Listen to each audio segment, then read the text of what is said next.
waan ku salaamay daawada meel walbo aad joogtid ku soo dhawow qaybtii xigtaa ee sheekada ku saabsan mashruucii la dagaalanka nuurka. sheekadani waxaa qoray Cabdiraxmaan Cismaan Jaamac, waxaad ka daawanaysaa Maracadda Show.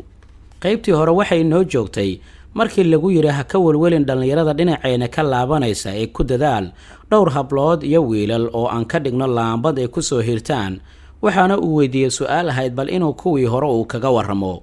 qaybtan waxay ku bilaabanaysaa: beerag wuxuu iigu halceliyay waqtiga ayaa igu yara kooban, nimankaasina waa col xooggan oo aan ka saldhiga weynay, waayo ayaanu doonnay inaan sixir ku aasna Masar. diyaaraddii siday sixirka ayaa si lama filaana waxay ugu dhacday gacanka Siinaay, waanu garan weyna waxa soo riday.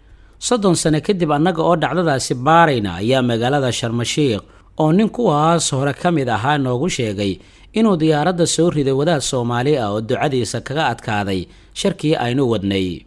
waxaa beerag sidoo kale uu ii xaqiijiyay in ururka dhexdiisa ay kor u kacayaan awoodda xubnaha xagjirka ah ee doonaya inaanu Soomaaliya la wareegno 2020. waxaana uu yiri Erdogan ayaa 2011 shimbir u noqday Soomaalida oo si fudud ku kala daadiyay qorshihii degsanaa. haddase damaca lagu doonayo in Soomaaliya dib loogu qabsado rag u qamuumiyeysanaya ayaa miiska soo saaray. waxa aan doonayaa inay dunida tusaan in Soomaalidu ay soo celin kari weyday amnigii oo hanan weyday dowladnimadii qiilkaasina waxaa noo suuragelinaya kuwa aan ku dhex darsanay ee qorshaha iyaga qaybta ka ah. sidaasi waxay isaga jeediyaan oo ay ku qanciyaan ummadaha ilbaxa ah iyagoo ka dhaadhicinaya in Soomaalidu isu talin karin weyday ayna habboon tahay in loo taliyo. 60,000 oo askari oo qaramada midoobay ayaa hawshaasi loo diyaarinaya. marka loo baahdo in qorshahaasi la fuliyana waxaa ka qayb qaadanaya Ingiriiska, Mareykanka iyo Faransiiska. waa markii ugu horeysay oo ururka guul la taaban karo uu ka gaaro howlgalladii dhaqangediska ee aan gudaha ka fuliyay. madaxii ururka uu iigu hambaliyay sida howlkarnimada iyo nafhurnimada leh ee aan u dhaangeliyay howlo 80 sano oo xanibnaa gacan gudeed oo loo la'aa. Paul ayaa sidoo kale ii fidiyay casuumaad mahadnaq iyo maamuusid isugu jirtay oo la igu qaban doono jasiirad ku taala Kareebiyaanka. waxa aanu raadaynay waa ay ka badnaayeen kumanaan dhalinyaro ah, inta si aanan lahayn rajo lagu xisaabtami kara ayaa badan. 10 wiil iyo 30 hablood ayaa xooga aan saarnay oo aan tacab badan aan gelinay. kuwa ayaa noqon doona cidda calanka u qaadaysa jiilka cusub ee aan u abuurayno inay dhaxlaan dhaqanka bidix. aniga oo reenreen iyo qab isla sarayn daruuraha maraya ayaan u dhoofay jasiiraddii la igu casuumay. Addis Ababa ayaan cagta sii geliyay. waxaan muddo saacadaha ku nagaa magaalada Dubai oo aan kulan kula qaatay ergeyga Beerag uu igu soo xiray. ergeygaasi magaciisa wuxuu ahaa Sir William Don. wuxuu isagu kay sheegay inuu ka tirsan yahay oo madax uu ka yahay waaxda dhaqanka Mycalt oo ah shirkad booni ama qubarro ah oo qaadata qandaraasyada lagu dadnimo gidinaya deegaamada laga helo saliidda qaydhiin oo Soomaalida qudheeda hodan ay ku tahay. Sir William wuxuu ii sheegay inay heleen qandaraas aanay ka yaqaafayn oo ay ka fuliyaan dhulka Soomaalida inta aan la gaarin xilligii loo qoondeeyay in lagu soo saaro shidaalka qoondeysan ee 2024. wuxuu ii sheegay in isaga iyo aniga uu namideynayo hal yool oo midi ah kaasoo noogu kala astaysan yahay mabda'a iyo manfaca. wuxuu igu yiri adiga waxa ka shaqaysiinaya waa mabda'a aad aaminsan tahay oo aad la wadaagta walaalaha Dagmaro, halka annaga uuna wado damaca saliidda qaydhin ee ceegaaga carada Soomaalida. annama ihi qof uu wado mabda'a waxaase dhiigayga dhaqaajinaya oo aan damiirkayga dhaafsaday waa duunyo yar oo kaliya. wuxuu isiiyay aqoonsigiisii. waa uu iga sii tagay isagoo ii sheegay in mashruuca qiimeynta wejigiisa hore uu bilaabanayo sanad kadib, markaasna uu iga baahan yahay gacan uu ku guto shaqada oo uu ka qaban doono dhulka Soomaalida. waan ka gudoomay si kadis ayaana u kala dhaqaaqnay Mr. William. waxaan sii watay safarkaygii oo aan ku beegsaday jasiiradda Barbados. diyaaraddu waxay ku duulaysaa joog sare oo dhammaa 14,000 oo fiid. xawaaro sare way ku socotay. hawada oo adag darteed diyaaraddu gariir ayay samaysay. mana aanan awoodin inaan si raaxo leh aan u seexdo iyada oo lulo badani ay hayso ama hurdo badan. hadba kursiga aniga oo iskala bixinaya ayay gabar qurxoon oo ku labisan dhar hablaha adeegtooyinka ah ee diyaaradda ku sugan cod dedegnimo ay ku dheehan tahay oo dabacsan waxay igu tiri: mudane, adiga oo mahadsan toos hadiyad ayay kuu soo direen walaalaha Dagmaro. markii aan si kadis ah oo kaytoon ama degdeg ah madaxii aan kor ugu soo qaaday ayaan halaacsaday gabadha dhoolla cadaynaysa oo idul taagan xeero cad oo ay dul yaalaan ubax yar oo gaduudan, mindi iyo buug yara madow. waan ka gudoomay oo waxaan ku iri: yaa igu ka soo dhiibay. waxay iigu warcelisay: walaalaha waan ku celiyay aniga oo doonaya inaan ka xaqiijiyo shakhsiga ay tahay waxayna igu tiri Lawrence. kadibna waxaan weydiiyey waa kuma Lawrence waxay igu soo celisay waa kabtanka duuliyaha koowaadka ah diyaaradda aynu saarannahay. warsi dambe uma aanan celin aniga oo aan fariirsan ayaan ku idhi waad mahadsantihiin labadiinuba markii ay tagtay waxaa agteeda soo fariistay nin dhar madow iyo muraayad madow xidhan oo dhallinyaro ah aad u xooggan oo muuqiisa aanaad kala garanaynin inuu 40 jir yahay iyo inuu ka weyn yahay ama ka yara waabsan yahay markii hore waxa aan keli aan ku fadhiyay qaybta VIP-da diyaaradda oo badanaa leh 4 ilaa 6 kursi oo dad qaasa loogu talagalay ninkan iyo xaaladan igu soo biirtayba jawigeygii ayay bedeleen boggi ayaan furay aniga oo cabsi iyo argagax gudahayga ay ka oogan yihiin bogga koowaad waxaa ku yaala magaca ururka Dag Marow oo ay hoos taalo sumadooda maska iyo lafta dhuuxa madow u taagan ee isku laabka ah bogga labaad ayaan u dhaafay waxaa isagana ku qoran Blood Brothers oo farcas ama gaduudan sida dhiig da'aya oo kale u qoran waxaa sii kordhay cabsidii aan qabay oo waa neef kudiyay garaaca wadnaha xawaaro xogan ayuu ku shaqaynayaa ninkii kursiga agteyda fadhiya ayaa igu yiri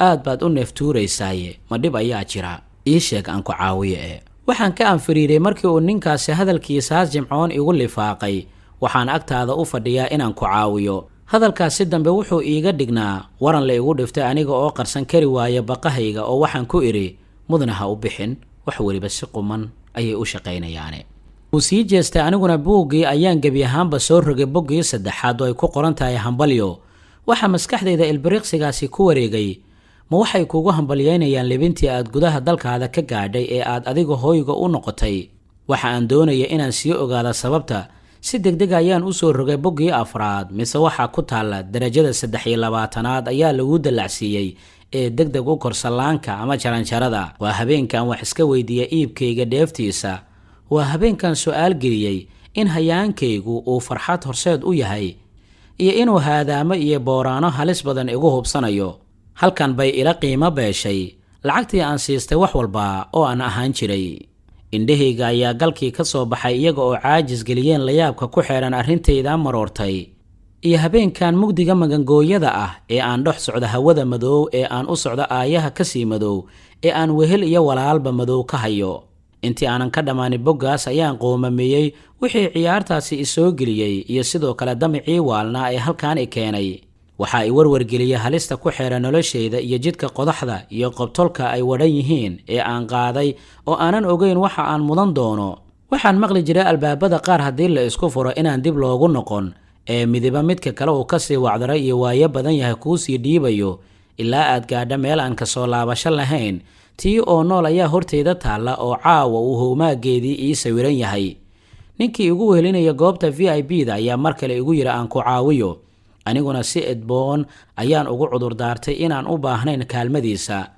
boggii shanaad ayaan usii gudbay waxaa igaga soo booday mahadhadan kooban ee hanaqgooyada ah oo u dhignayd sida tan waxaa kuu furmi cilmiga maamulka dhulka hoose iyo raadaynta nafta dahsoon kii lixaad ayaan usii jeestay waxaa ku xadhan isagana waxaa lagu siiye furayaasha wax fududeeya ee falkiya boggii toddobaad ayaan sii akhriyay anigoo xiise yari uu iigu jiro inaan ka bogto waxa uu koobsanayo isaguna waxa igaga soo baxday 40 habeen ayaad u soomaysaa sirtan oo aad subaga iyo oonta xoolaad ka dheeraanaysaa naftu jeclaa inay ogaato wax laga qarinayo ee laga daaho bogga 8aad waxaa ku qornaa kelinimo ayaad ku korsanaan buur korkeed waxaan usii gudbay boggii 9aad waxaana lagu muujiyey wixii ku yimaada kaalmayso oo ha ka kurbaysan hana kurban intaasi markii aan aqriyay ayuu dareenkaygii kacay oo aan laba bogleeyay ninkii ayaa inta uu soo jeestay wuxuu igu yiri waxaan diyaaradan u saaranahay inaan kugu kaalmeeyo inaad ka gudubto darajada dhexe ee aad kor u fanato salaanka sare ee ururka waxaan ahay walaal Ben Solomon oo darajadiisu ay tahay 33 kana tirsan Dag Marow markaas ayaa wadnihii si dhaba hoos iigu dhacay oo aan naxdin daayay isaguna wuxuu igu yiri Paul ayaa iga codsaday inaan ku caawiyo darta ayaan uga imid shaqooyin badan oo aan gacanta ku hayay adiga ayaana mudnaanta koowaad ku soo siiyay isdaji aayar neefso haddana aayar hawa qaado markii intaasi uu yiri sidii ayaan sameeyay waxaana waqti yar aan gudihii aan ku helay deganaansho iyo xasilooni wuxuu ii bilaabay sheekay isaga oo boogyarihii madoobaa iga qaaday si fudud ayaad u koraysaa sallaanka oo aad ku helaysaa darajada. Solomon wuxuu ii sheegay in buugyarahani uu ka kooban yahay 13 bog oo bog kasta uu gaarkiisa fariin kooban u xambaarsan yahay. 21 guu ka hor ama 21 sano ka hor ayaan darajadaasi dhaafay ayuu yidhi, oo waxaan ka soo jeedaa qoyska aasaasay ururkan. Adiguna haddii aad doonayso inaad guul nolosha aad ka gaadho, waan kaa caawinayaa. Guul kastaa waxay u baahan tahay sadqayn, in wax loo huro. Huridda ugu weynina waa in dhiiggaada aad u bixiso. Marka aad ku qanacdo inaad darajadan aad gaarto, mindada ayaad ku saraysaa suulkaada bidix.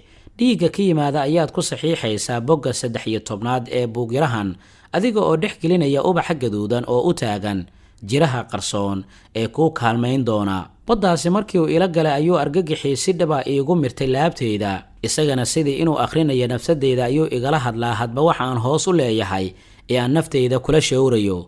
Waaba sidii qof igu lamaan. Beri dambe ayaan ogaan doonaa inuu ka mid ahaa dadka la hadla qareenka nafta. Iyada oo xaaji igu cakiran tahay ayuu isiiyey fursad aan kaga badbaaday qoolkii aan madaxa kula jiray, waxaana igu yidhi, waxaa sharci iyo shardi noo ah inaan nafta lagu dirqiyeynin wax aanay diyaar u ahayn. Bartaas ayaan Solomon waxaan kaga dalbaday inaan nafsad ahaan iyo ruux ahaanba diyaar aan u ahayn inaan darajadaas aan koro. Isaguna waxa uu igu bishaareeyay in la sugayo ilaa waqtiga aan isdaahirinayo ee aan diyaar garoobayo. Gabadhii diyaaradda iyadoo cid u yeerta aanay jirin ayaa inta ay soo gashay ay dib ugu qaaday xidhadii, ubixii iyo sidoo kale mindidii iyo buugyarihii saarnaa goobta. Solomon wuxuu igu yidhi iska nafis, waa uu iska baxay. Halkii ayaan keligay mar nafta ku canaantaa, marna keligay isla hadlaa, marna qaab aan yeela aan garan la'aa, ilaa aan ka degay caasimadda dalxiiska iyo raaxada loogu talagalay ee jasiiradda Barbados. Si weyn ayaa jasiiraddii la igu soo dhoweeyey qaybta martida. Waxaa i sugaya Beerag iyo 2 dumar ah oo midi ay ku sawiran tahay suuraysiga maankayga oo wejigeedii igu wareegayo, balse aanan aqoonsan markii hore. Kolkii ay dibin jaaqday oo ama ay hadashay oo hal eray uu ka soo baxay afkeeda, ayaan gartay inay ahayd islaantii hay-adda haysatay ee ay gabadhii warbixinta siinaysay. Fajicisa ayay igu noqotay islaantan aan ku ogaa hay-addii inay halkan igu soo dhoweyso. Waxaana igu tiri may aqoonsatay. Kadibna waxaan ku idhi Laara. Madaxa ayaan ruxay aniga oo aanan doonaynin inay iga shakido, indhahaygana u diidaya inay basaasaan ilaan indhuhu way hadlaane. Beerag ayaa si weyn ugu bogaadiyay libinta wax ku oolka ayaan soo hooyay. Waxaana ii sii raaciyay hadalkiisa waa sababta lagu dallacsiiyey ee adiga oo ahaa darajada 21aad laguna gaarsiiyey heerka 23aad. Waan ku farxay ayaan ku yidhi aniga oo markii ugu horreysa been ka sheegaya dareenkayga. Waxaanu Beerag igu yidhi ma hubtaa, isaga oo dareemay in dhoola qaawiskayga ay wax ku hoos jiraan. Waxaanan ku idhi haa dabcan. Waa rag u tababaran akhrinta dareenada qarsoon ee dadka oo xirtaan badigoodaba gadaal ayaan ka ogaan doonaa inay qareenka la hadlaan. Hoteelka Wavis ayaa la ii qaaday, isagana si mugle ayaa la igu qaabilay. Mid ka mid ah shaqaalaha ayaana ii sheegay in habeennimada ay jirto xaflad qoobka ciyaar ah oo aniga la igu maamuusayo. Isaga oo si weyn ugu faraxsanaa ayaa wuxuu igu yidhi, Rihanna ayaa ka heesaysa. Haddii sidaada oo kale fursadaas aan u heli lahaa, waxay ii noqon lahayd taariikh ay iigu hanweynaadaan qoyskayagu. Rihanada uu la dhacsan yahay aniga agteeda qiimo kama aysan lahayn. Isagase waxay u tahay sida xidig oo jasiiradani waa tii ay ku dhalatay. Intaanay caanka ka noqon heesaha iyo dheelaha qoobka ciyaarka ee caalamka. Habeennimadii ayaan hoos u dhaadhacay. Hoteelku waxa uu leeyahay xeeli badda saaran oo si qurxoon loo diyaariyay. Halkaas ayayna Rihanna ka heesaysay. Waxaan is ag fadhinay Beerag oo habeenkaasi ii sheekeynayay. Beerag wuxuu ii sharaxay heesta Rihanna ee qaadaysa oo la yiraahdo Man Down. Tuducyo ka mid ah heestaasi ayuu ii fasiray. Waxaana igu yidhi, heesaha pop culture-ka intooda badan annaga ayaa samayna, waxaana ay gudbinayaan fariimahayaga.